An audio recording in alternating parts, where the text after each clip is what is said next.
小姐，姑爷回来了。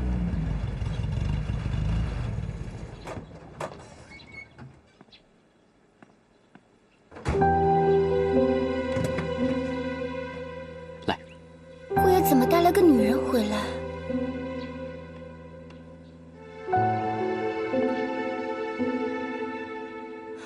清平。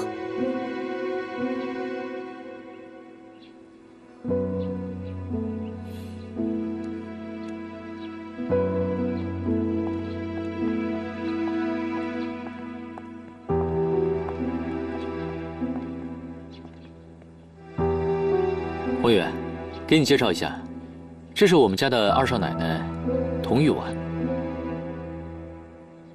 姐姐，我叫红雨，允堂，他今天带我，特来拜见杜家上下。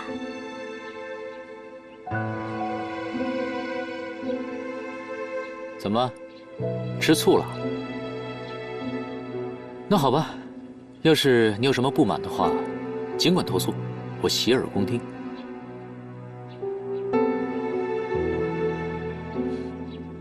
杜允堂，我没有心情吃你这种无聊的醋。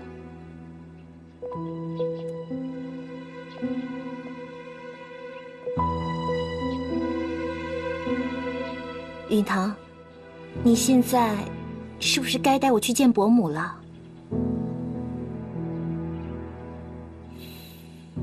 走。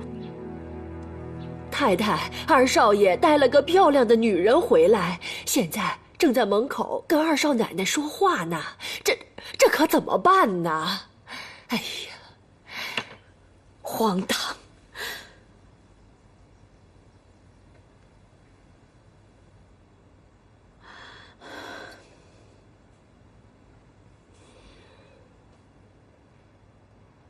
童玉婉什么态度？二少奶奶不哭不闹，表情淡淡的。太太，咱们要不要？ 给二少爷带回来那个女人，给他点颜色看看。有童玉婉在，我们何必冲荆轲？太太英明。当年老夫人在世的时候，就是利用太太、姨太太鹬蚌相争，大权独揽呢。哼，这就是杜家当家女人的一个高招。好，我这回倒要看看童玉婉。 经过这次教训之后，能不能长些记性？咱们按兵不动，先看看吧。小姐，那个女人来者不善，你可不能太贤惠了，咱非得拿个主意治治她不可。你不好意思，我上，我打得她满地找牙。小姐，你怎么了？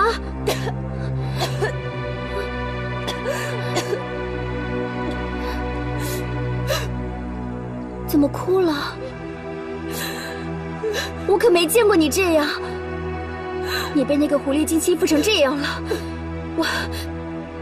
我找他去。苏西，不是她，那个女人，她只是个陌生人。可允堂，他怎么能当着那个女人的面挑衅我呢？姑爷是太可恨了，小姐，不如你就豁出去大闹一场，咱们不能白白咽下这口气。像大嫂那样，像婆婆和姨太太那样争风吃醋吗？不，我童玉婉有自己的人格，我不能让杜允堂看不起我。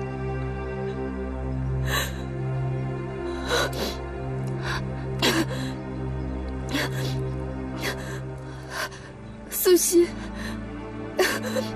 快帮我看看，我不想让别人看到我这么难过。好，咱们输人不输阵。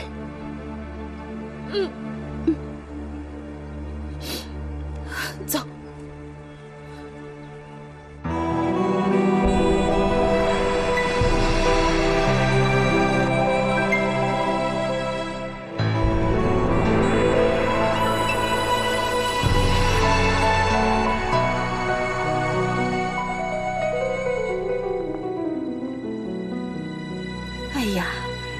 姑娘真好看，我还以为童玉婉美貌天下无双呢，没想到这姑娘啊，可把她给比下去了。红玉，谢谢姨太太夸奖。我听说姨太太当年风华绝代，可如今依然风韵不减当年。我还要向您请教，该怎样保养呢？翠林姨娘的情况，红雨怎么会知道？红雨姑娘人长得漂亮，话也说得甜。哎呀，我看不像是什么闲花野草的，倒像是书香门第的大家闺秀呢。红雨不敢，杜家的2位少奶奶门第高远，远近皆知。红雨不过是小家碧玉罢了，略读过几本书而已，日行千里也赶不上呢。太太，这姑娘应对太流利了，恐怕不是那么好对付的。二弟呀，我们都觉得红雨姑娘品貌不差，这人都给带来了，是看看就走啊，还是有什么正儿八经的打算？允堂，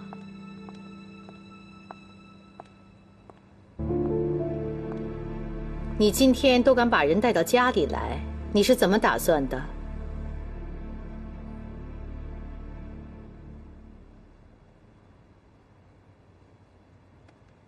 红玉是我见过全上海最漂亮的女孩，我要纳妾。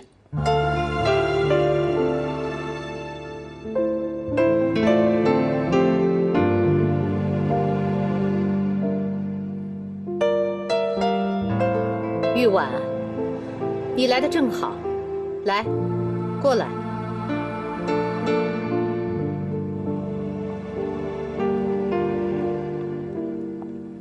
母亲，刚才允堂说他要纳妾呢，你的态度呢？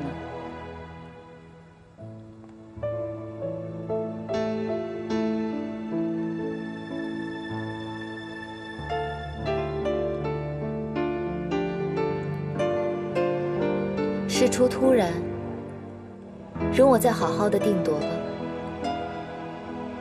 不过眼下，婉居有几笔大生意需要紧急处理，我先告辞了，母亲。好的，你去吧。素汐，照顾好二少奶奶。是。童玉婉，你怎么可以笑得那么轻松，走得这么潇洒？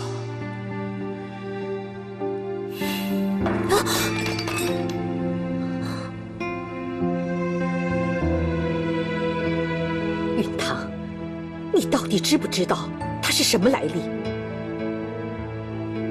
红玉她身家清白，父母早亡，一个人在上海漂泊。我觉得我跟她情投意合，就在一起。我知道这么多，就足够了。允堂啊，你父亲刚刚改变对你的印象，才过上几天安生日子呀，你又要惹事。你父亲最不喜欢你这种荒唐浪漫的做派，可是你呢，又做出落人话柄的事。允堂，你要是我儿子，就把这狐狸精给我扔出去。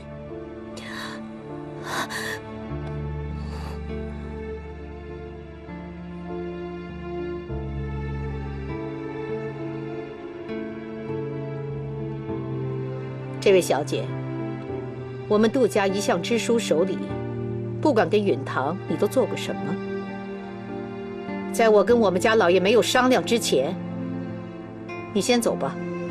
我和他的事无需商量。无需商量？你要不要想一想杜家的产业？你难道希望你父亲一生的心血落到他人手里吗？容妈，把这狐狸精给我扔出去。是。等等，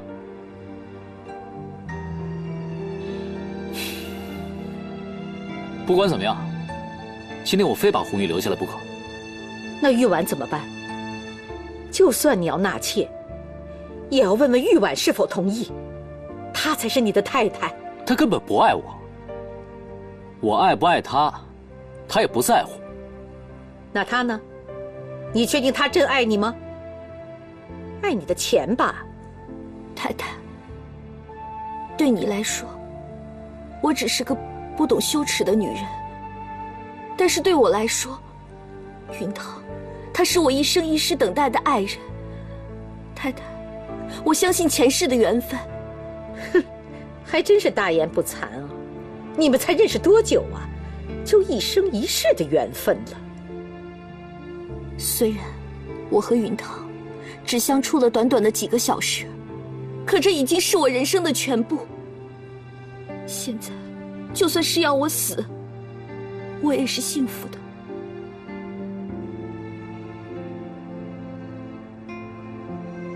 云堂，我这一辈子能和你有这么一段美好的回忆，无论多么短暂，无论受到世人怎样的侮辱和打击，我都无怨无悔。太太，我对允堂的爱情，愿意受到杜家的任何考验，只求你让我留下来。果真有手段，你当真愿意接受任何考验吗？为了捍卫爱情，我宁愿一死。哎，红玉太太，不好了，老爷回来了。我看你这回怎么跟你父亲交代。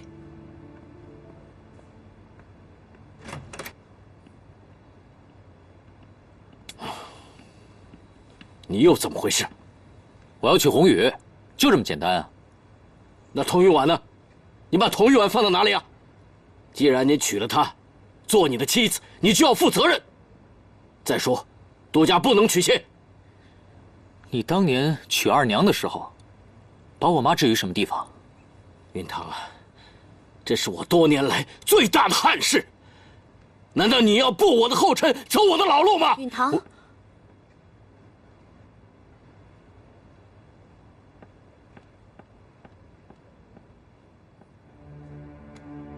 杜老爷，我没有奢望过杜家的名分，我只要爱情。我和允堂，我们的爱情不该被世俗的枷锁阻拦，尤其是你，崇尚新思想的杜老爷，您就更不应该棒打鸳鸯了。云堂，我要跟他说几句话，你出去，把门关上。爸，允堂，你放心，我会为了我们的爱情，继续争取你父母的成全，直到他们答应为止。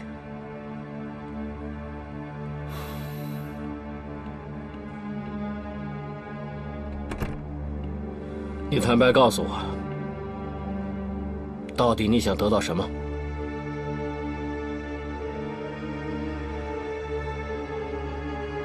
请杜老爷公平对待爱情。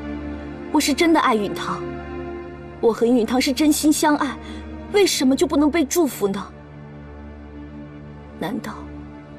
难道杜老爷要让允堂像您一样，在包办婚姻中认命一辈子吗？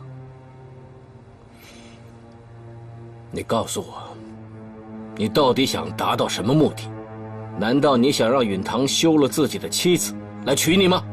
不，我不需要明媒正娶，也不需要住进杜家大宅，更不奢求能独占允堂。我只希望我能够陪着他，看着他，就够了。我这个儿子从来没有长性子，这个你知道吗？他爱我一日，我便幸福一日。除此之外，我别无他求。别以为用你这些狐妹子的方法就能骗住我们。如今那些鸳鸯蝴蝶派的新潮话，谁不会说呀？可真正能够做到的，又有几个？太太，我说的都是实话，请您相信我。哼，那好啊，既然你这么痴情，又别无所求，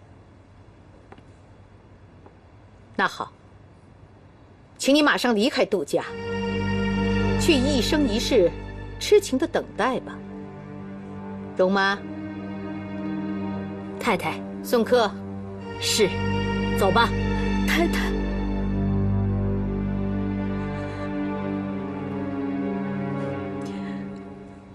我会用事实证明给太太和老爷看，我更会用事实告诉允堂，真正的爱情，情比金坚。走吧。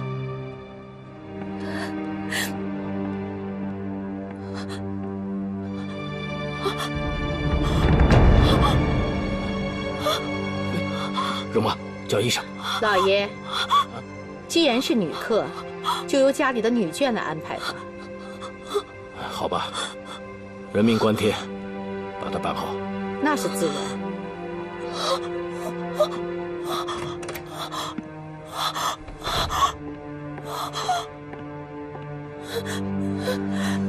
你给我听好了，我不管你来杜家是什么目的，总之，我不会给你任何机会接触我的儿子。我不管你是真病还是假病，我都不会照应你这个居心叵测的女人。容妈，给他20块大洋，让他马上滚。是，太太。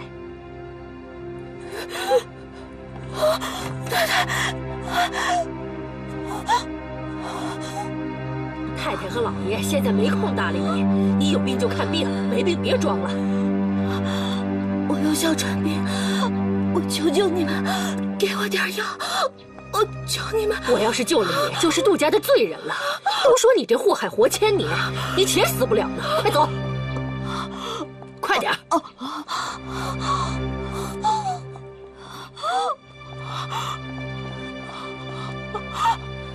别磨蹭。苏西，他好像有哮喘病，快去找个大夫给他瞧瞧。我不去，他跟你抢姑爷，你还救他？哼，你别看他现在装可怜，没准儿就是一条过冬的毒蛇，早晚会咬死救他的人。怎么这么说呀？你也知道我的性格，我不会见死不救的。再说，当年在拍卖会没有救下清平，是我一生的恨事。可是他跟清平不一样，我看到他就会想起清平。你就让我不计后果的帮他一次吧，也好让自己安心。听话。容妈，容妈，把他交给我吧。二少奶奶，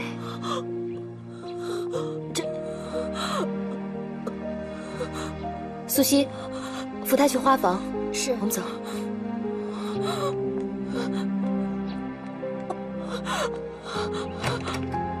少爷，少爷，听管家说红雨小姐哮喘病发作了，而且还被太太给撵出去了。去哪儿了？她，快说呀！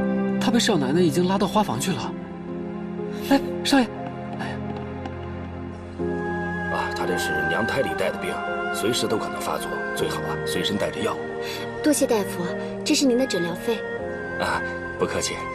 谢谢啊，大夫，请。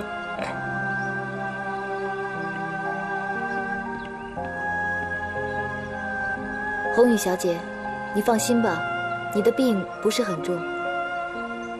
何止是不重，分明就是假装。怎么说话呢？别说了。我真是弄不清楚，你这是真善良呢，还是假慈悲呢？是不是怕杜允堂他迁怒于你，所以你才装出这副贤惠的模样啊？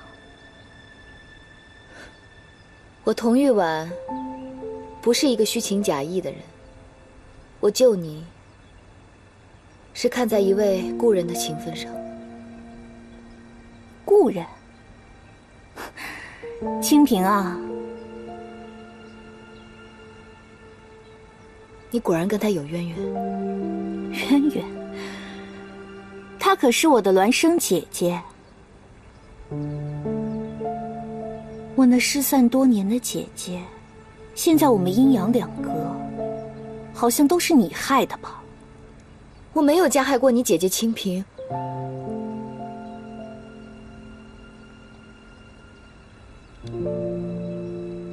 你来杜家，不会是寻仇的吧？我可没你想的那么坏。可是呢，我觉得放过你，我又会不甘心。所以呢，童玉婉，你听着，我要夺你的家，要夺走你杜二少奶奶的名分，特别是要夺走你的丈夫。真是没看出来，一个小小的女子，居然有这样大的野心，倒是真让我刮目相看。我等着你来真枪实刀的跟我斗呢。既然你已经没事了，那就请回吧。素汐，送客。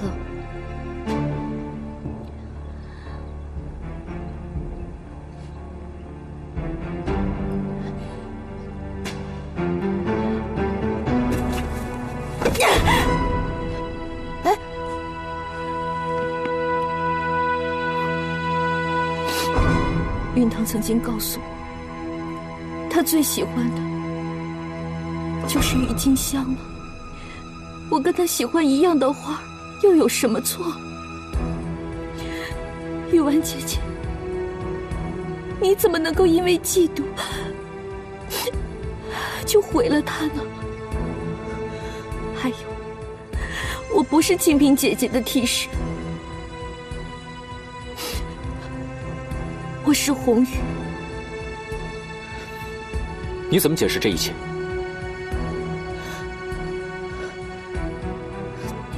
解释？我需要解释什么？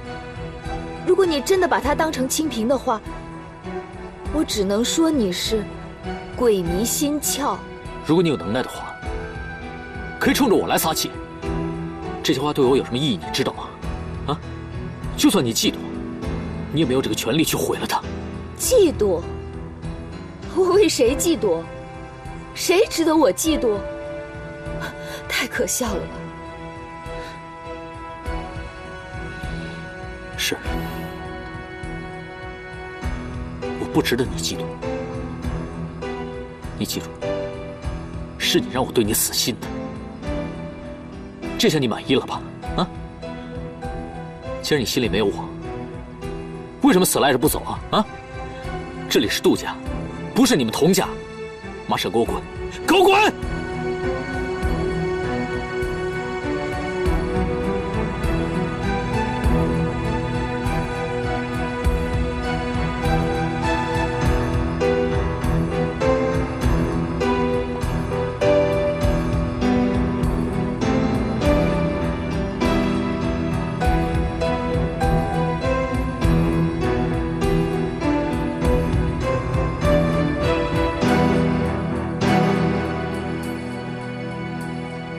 你是怎么知道我喜欢郁金香的？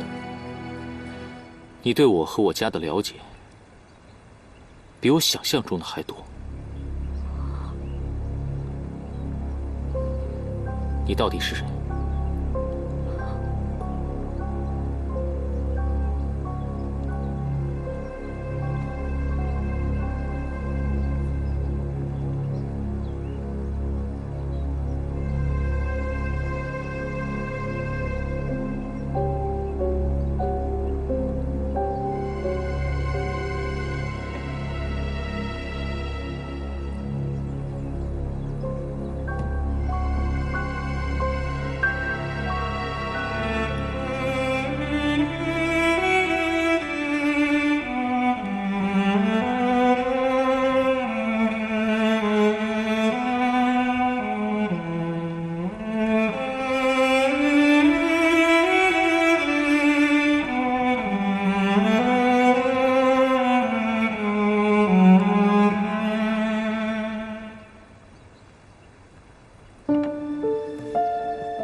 云堂，我是不是做错了什么，惹得你不高兴呢？云云堂，我只是想简简单单的来爱你，可是为什么这么难？你和清平两个人有着同样的面容，同样的声音，只是你终究不是他。你不像我想象的那么简单。你说，你到底是谁？你怎么能这么说我？是你带我来的，难道你不知道我是谁吗？你骗不了我的。你一直在蹩脚的背你那些早已背得烂熟的台词。你能告诉我到底你想要什么吗？雨堂，我没有演戏，我是真的爱你。你给的爱太突然也太容易了。要是你真想要钱的话，你大可以直接跟我讲，没必要按照李少峰的套路来演。没错，李少峰是让我扮演他心中的清平，但是我对你真的是一见钟情。我所有的用心良苦，只不过是为了换得你一点点的怜爱。这份心，这份情，在上帝看来都是无辜的。云堂，你真的就没有一点点感动吗？感动？我的感动没那么廉价。要是你真的愿意为我改变的话，好啊，从明天开始，你就变成清平，啊？你也想让我做清平？好，那我就做清平。我只是要你知道，为了爱你，我什么都肯付出。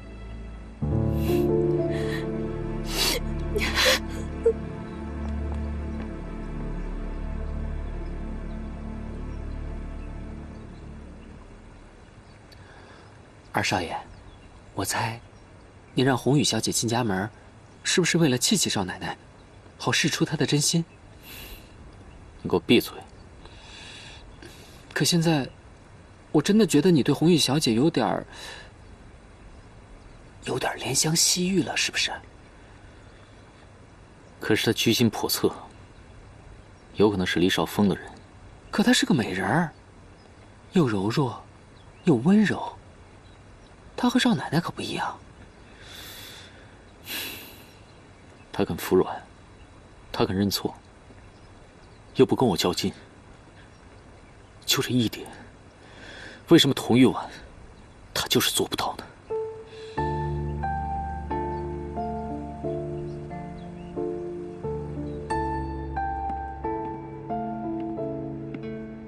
柳师傅，我们回来了。小姐，怎么了？这是？快扶她进去。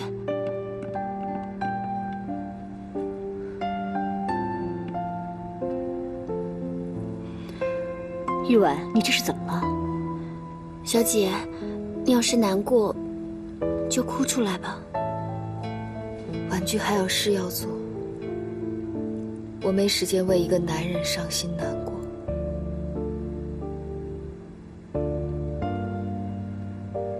这些花是怎么回事？啊，这些花是上个月姑爷在法兰西花行订的绢花塑料花，你看像真的一样，永远开不败。这个月刚到货就卖了好多呢。开不败的花，只能是假的。再好看，也没有花香，没有神韵，只能骗骗眼睛，骗不了心。别多想了，再好好休息一会儿。小姐，你可得千万保重自己的身子。你要是倒下了，那岂不是顺了那个小狐狸精的心？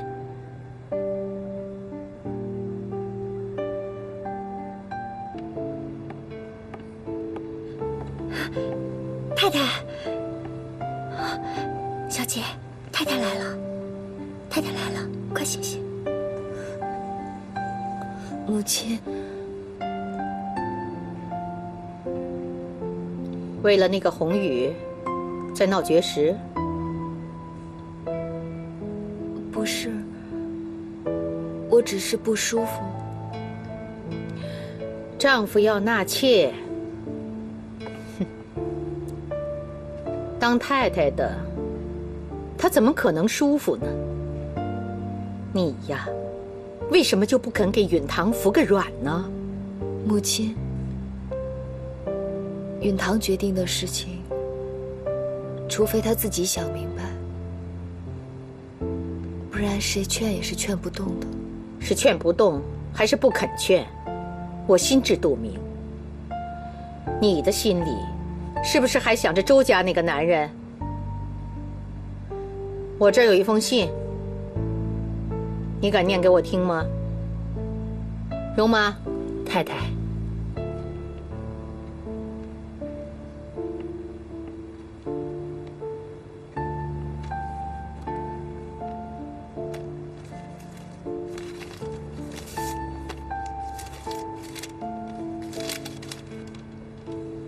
玉婉，我隐身出极为安全，请不必牵挂我。廷琛，母亲，这封信怎么会到您的手上？是有人匿名寄给我的，要我管束你的行为，否则就将这封信公布出去。一旦公开了，无疑是给老爷脸上一记耳光。我是绝对不会允许你破坏杜家的门风。不管这封信是真是假，无论如何，请母亲要相信我，我真的是清白的。我要是不相信你的清白，我还能容你？我是想把你骂醒。现在那狐狸精都兵临城下了，你还面对着海棠花掉酸泪，怎么那么没出息呢？母亲，我多愁善感，不是为了红雨。别跟我狡辩。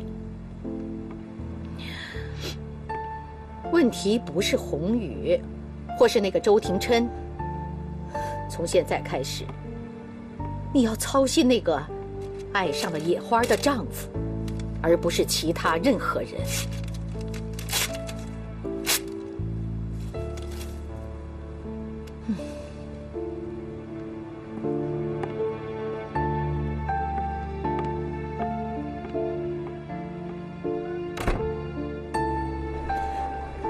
应该放在这里。这里不对吧？放这儿吧。你看，哎，你看，哎，过来过来。我已经做了清平，杜云堂，你可不要说话不算话。听说这个女人啊，勾搭了杜家的二少爷，想做人家的小妾，结果杜家谁也不承认，活该，自作孽。她呀，干什么不好，非要勾搭人家的男人，破坏人家夫妻感情啊！哎呀，就是啊，现在在这里装可怜，没准啊，就等杜二少爷跟家里闹出个结果来。哎呸！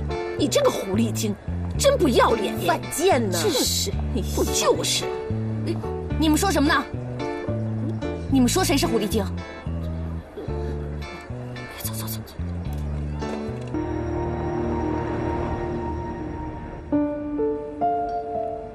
您的咖啡，谢谢。听说这是杜允堂的女人，可惜一直进不了杜家门。嗨，我要是有这么甜蜜的小女人，就是把原配休回娘家，那也值了呀。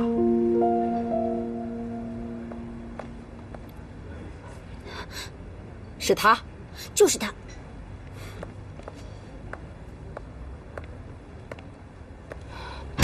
哎呀，这谁呀？这么凶，真是！听说你是勾引杜家二少爷的狐狸精，我来替我女儿教训你。你就是玉婉姐姐的母亲吗？请你放尊重一些，谁是你姐姐呀？你是乘着小娇进了杜家门，还是给我女儿童玉婉端过茶？啊！我女儿没有你这么个不要脸的妹妹。红玉，尊称您一声童夫人。我听说童夫人出身高贵，可你怎么能平白无故的打人呢？我打你，我还是轻的。你好好认清自己的身份，不要再纠缠我家姑爷。童夫人，我不怕挨打，也不怕受辱。爱一个人没有错，这与身份和地位、出身、背景无关。我爱杜云堂，哪怕没有您家童小姐那种高贵出身，我也一样有资格说爱的。你居然贱货！没见过你这么不要脸的！天底下没结婚的男人多的是，你有资格对他们每个人去说爱。杜家的姨娘，你一辈子也别想去想。对不起，童夫人，我可以不要任何名分，但我绝对不会放弃对杜允堂的爱。你简直是恬不知耻，不可理喻你！我等着老天爷给你报应，让来劈死你！你这个狐狸精！苏西，我们走。呸！走。看看，真是可怜的，多好的女人！唉，我要是杜二少爷，家有河东狮，也会爱上这样的女人。是啊，这下倒显得比那原配妻子更有尊严。就是。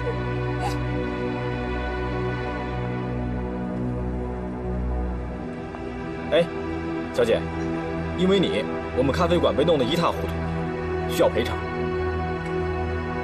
可是，这不是我造成的。但是，是因为你招来的。这样的话，就把这个留下来赔给你们。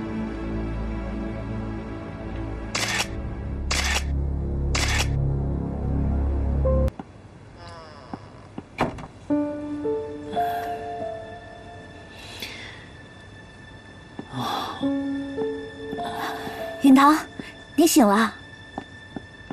现在还难不难受啊？昨天你喝多了，吐了一身。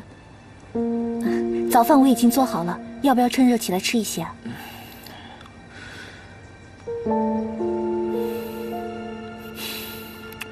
我在想，下一场你是不是应该带点娇羞的说，生米已经煮成熟饭了，那你是不是应该对我负点责任了？我不会用那种下三滥的手段。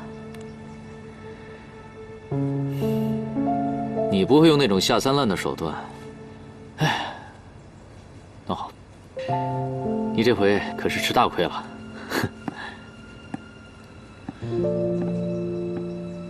其实你的纯情不该用到我的身上，要是我们生米煮成熟饭呢，我也没办法，我不能把你带回家。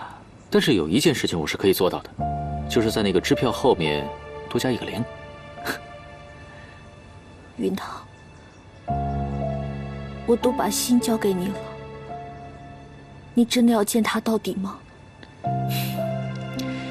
我真的从来没有想过要纳妾。走了。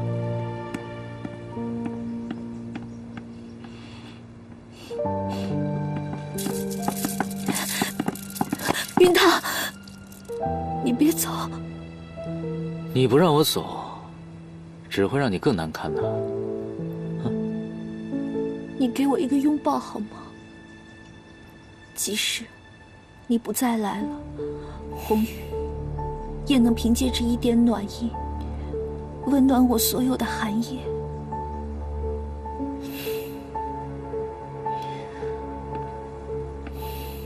我真的要回家了，因为我爱的是玉婉，我真的想回去看看，到底她是不是在乎我。对不起，让你成了一个无辜的道具。你来，你去，都是自由的。就像我等你，日日月月年年，都是红雨我自愿的。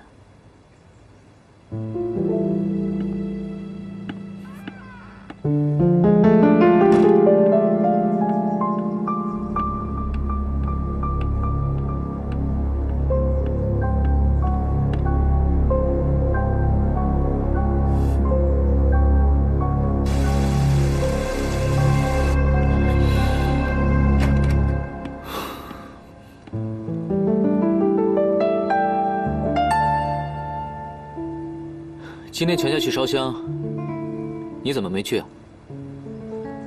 你不是也没去吗？这些无聊的事情我从来不参与。哎，对了，过来帮我换衣服。都这么长一段时间了，还不习惯帮自己的丈夫换衣服啊？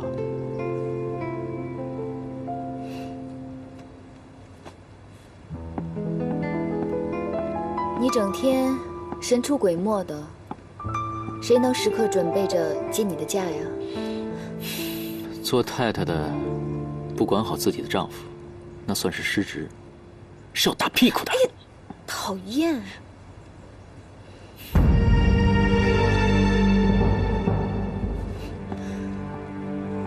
哎，你这是干嘛？忽冷忽热的。杜允堂，我没那么嫉妒成性。对你那些风流韵事，我没心情吃无聊的醋。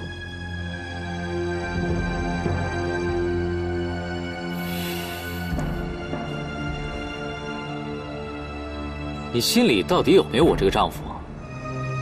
你知道这事很光彩吗？有必要过一段时间都拿出来炫耀一次吗？杜允堂，小姐，姑爷，你怎么回来了？小姐，小姐，有你电话。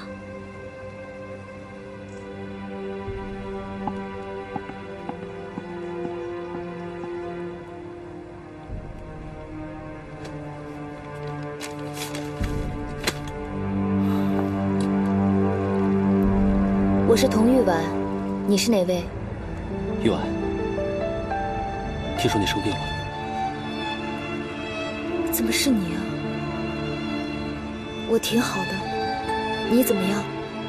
你一切都好吗？我很好。记住，在杜家无论发生什么不开心的事情，一定要坚强，要好好的过日子。我会的，放心吧。你也要照顾好自己，多保重，知道吗？可是绝对不会和一个法庭上已经宣告死亡的男人再见面了。还要请你不要再勾引我的太太，否则我会让你再死一次的。周廷琛，杜允堂，你给我听好了，你要是再敢沾花惹草，我不会放过你。如果我还是要伤他的心呢？有种马上从你的老鼠洞里出来，找我算账，我等着你。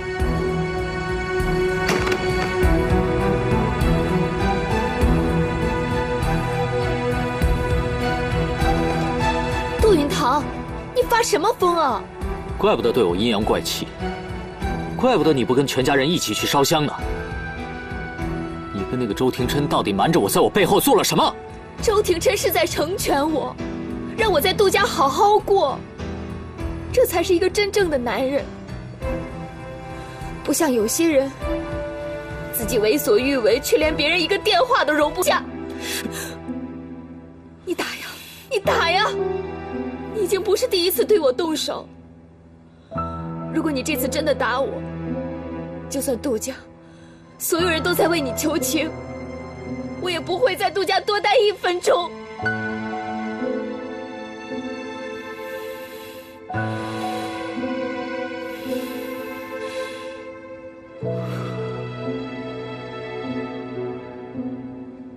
好，我不打你，因为我有100种让你心碎的办法。选择题，1到100，选吧。杜允堂，你是不是想说，没那么多无聊的时间跟我玩这个游戏啊，我也没那么多时间跟你玩。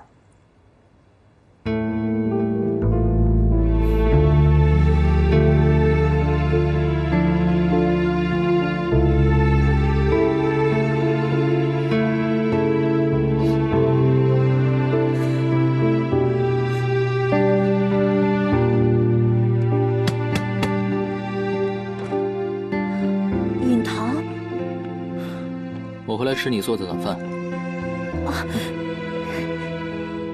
饭凉了，不好吃。你等等，我现在出去买啊。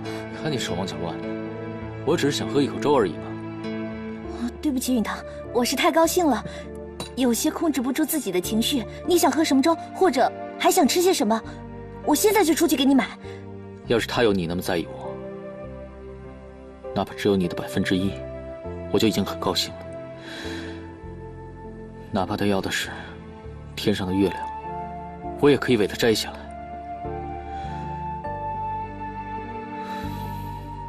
云堂，我们忘了他好不好？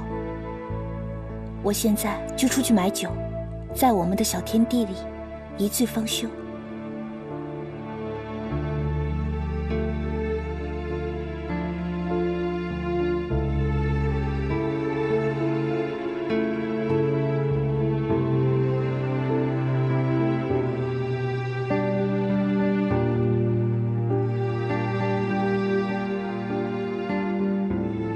允堂，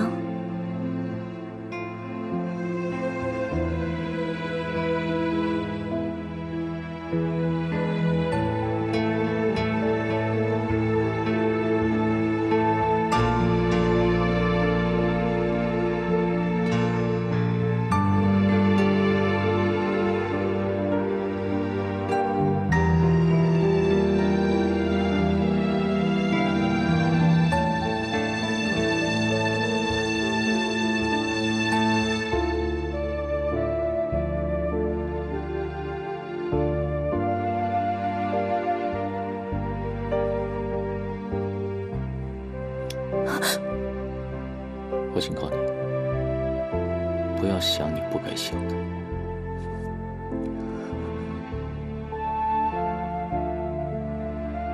我知道，红雨只是你试探童玉婉的一颗试金石。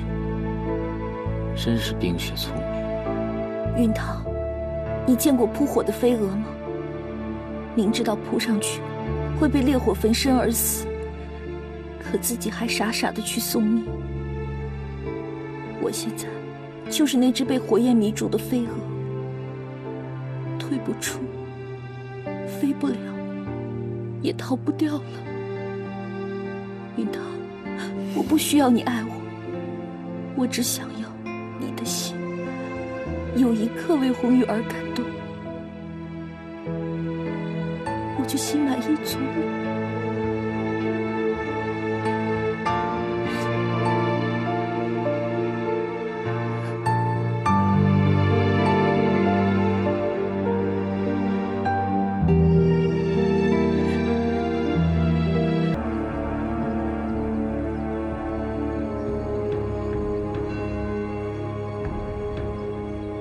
少爷，你今天给我安排的所有事情，我都已经完成了。那批法国仿真花已经为婉居赚了2000块大洋，刚刚呢又补了3倍的库存。我们现在，少爷，我昨天晚上做了一个梦，梦见婉居有危机了。你说我们是不是应该再去看看少奶奶呀？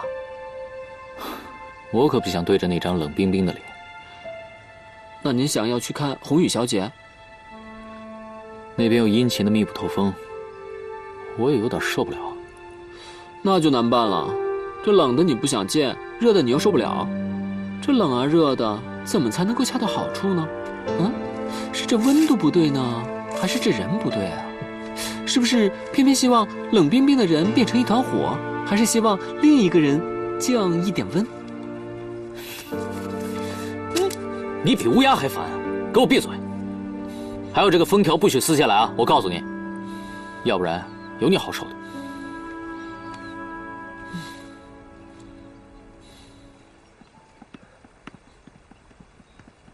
少爷，有人找您。杜少爷，实在对不起，我刚知道那天被打的女人是您的女朋友，我们不该扣留她的外套，请您原谅。红雨被打？是啊，她被人打了个耳光，非常可怜。她好好的在我们咖啡馆喝咖啡看书，被您的岳母童夫人找上门来，又打又骂的。居然会有这种事？杜少爷，您还不知道啊？啊，对不起，对不起，我先走了。请。红雨挨打，为什么不向我告状呢？这不是他博同情的最好机会吗？少爷，我跟你说，咱们去晚居啊，看看少奶奶。哎，有话你就把封条撕下来再讲啊。少爷，我说你还是去晚居看看少奶奶吧，这样股票也能见见素汐大姐。我就不想见到素汐，所以我不去了。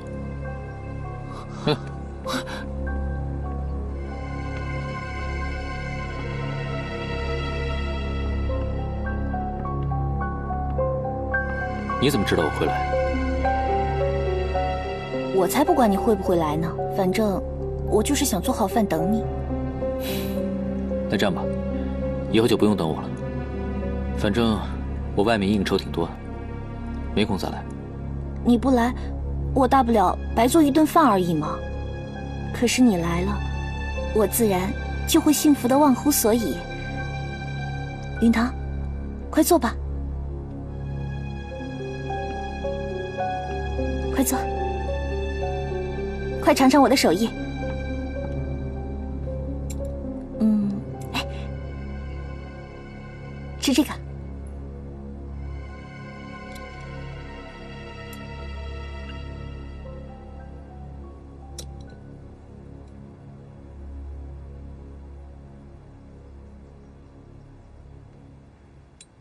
没想到你这么擅长厨艺。论手艺嘛，我这种苦出身的人当然下厨多一些了。但是论迎合你的口味，我怎么也及不上你太太吧？我还没吃过她给我做的饭。她有晚居，工作忙嘛。我和她个性可不一样，爱你啊，就是我的全职工作。云堂，你看你这么累，又这么优秀，要是每天一回到家，再面对一张不开心的脸，那该多难受啊！那根本不是个性问题，是他从来没有在乎过我的感受。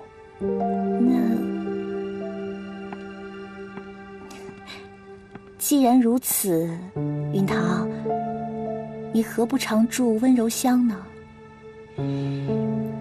虚幻的温柔乡，我还知道不适合我。我差点忘了，我还特地给你煲了汤呢，我现在去拿。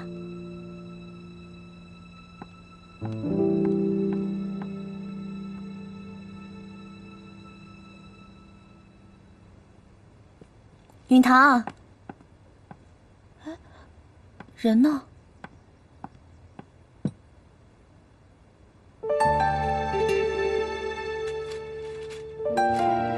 抱歉，我没心情陪你吃饭。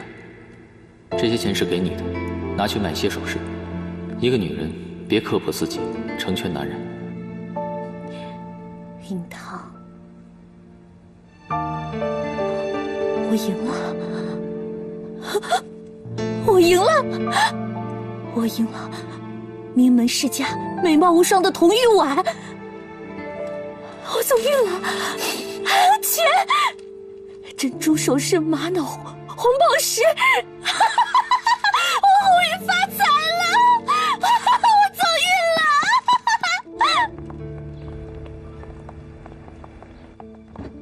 了。欢迎光临。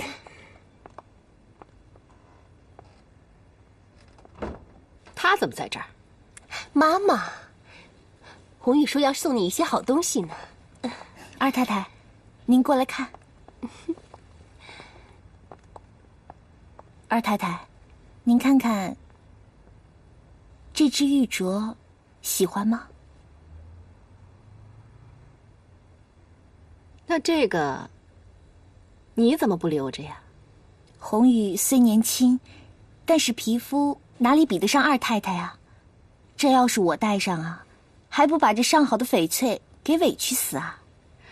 哎呀，这个东西倒是挺好的，不过太贵了，我买不起呀。这个包起来给二太太。好嘞。可是我无功不受禄啊。二太太，喜欢就收着，管那么多呢。哎，对了，刚刚那些零钱不用找了，下次啊，我还来照顾你们家生意。谢新都二少奶奶大赏。哟，怎么这么巧啊？原来是红玉小姐呀。大姐，怎么不哮喘了？以后啊，别忘了随身带药，免得到最后什么也没捞到，把命也搭上了。杜太太好。杜家的二少奶奶只有这么一个，那别人呢，企图想冒充也冒充不了的。自古呢都有个规矩，门当户对。我们玉婉呢，端庄高贵，那些企图想攀高枝的人呐，那是望尘莫及呢。那是。杜太太好。我好不好跟你有什么关系啊？一边儿去，麻雀想跟凤凰斗，不自量力。杜太太，今天要挑选些什么呢？我想给我的儿媳妇买一对上等的红宝石耳环。把你们所有的好红宝石都拿出来，我挑挑。好。母亲，您的好意我心领了，不过不需要这么破费的。破费什么呀？我就是要给你买贵的，就应该给你买贵的，你就配戴贵的。怎么，想便宜那些从篱笆缝里钻进杜家的女人？陈经理，哎，我也想要红宝石。这张是杜二少爷签的支票，你们不会不认了吧？认得。这颗红宝石啊，我要了。结账。杜太太，这颗红宝石太大了，不适合做耳环。我看二少奶奶皮肤细白，要不您选2颗粉红色的给她做耳环吧。懂不懂规矩啊？哪有正式戴粉色的？从古至今都是偏房才戴那种轻薄的东西。如今是民国了，讲究人人平等，婚姻自由。以二弟的性子呢，保不齐会休了没有爱情的原配，娶自由恋爱的红雨姑娘登堂入室呢。毕竟这是老爷当年想做又不敢做的事儿，是吗？哼，雪竹，既然你那么拥护婚姻自由，那就把你正室的位置腾出来，让给杏儿，我扶她为正室如何呀？反正这也是允薇一直想做又不敢做的事情。这件事回去，我马上就给她搞定。大太太，这……大妈，我错了。错了，诚心认错就给我跪下。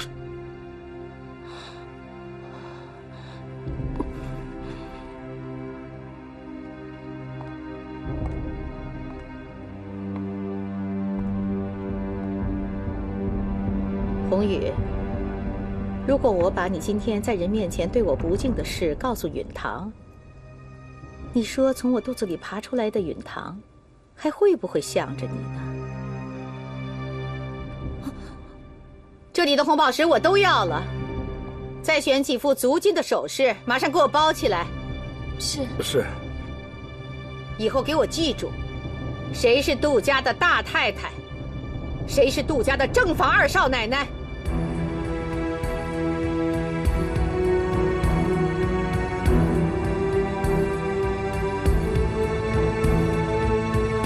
太太，我看看。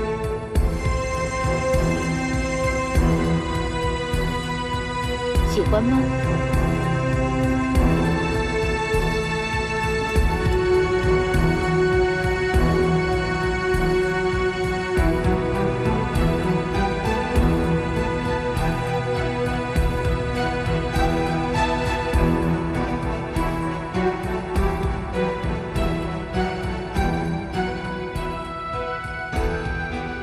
杜太，您刚刚购买了超过规定额度的黄金，请跟我走一趟吧。黎公子，我母亲买的只是首饰，又不是金条。我说是就是，要不要跟我去问一下沈将军？小风，不要再难为大妈和弟妹了。大姐，国有国法，家有家规，我穿了这身军服，就只能执行公务了。那，就不能给姐姐一个面子吗？说不定别人不买你面子。如果有人肯向大姐求情的话，也许我会网开一面。谢主，刚才呢是我气太盛了，大人有大量，啊。大姐听到了吗？以后如果有人敢欺负你，就是和沈将军过不去，最好自己掂量一下。好了，我都听见了。好了，你去忙公务吧。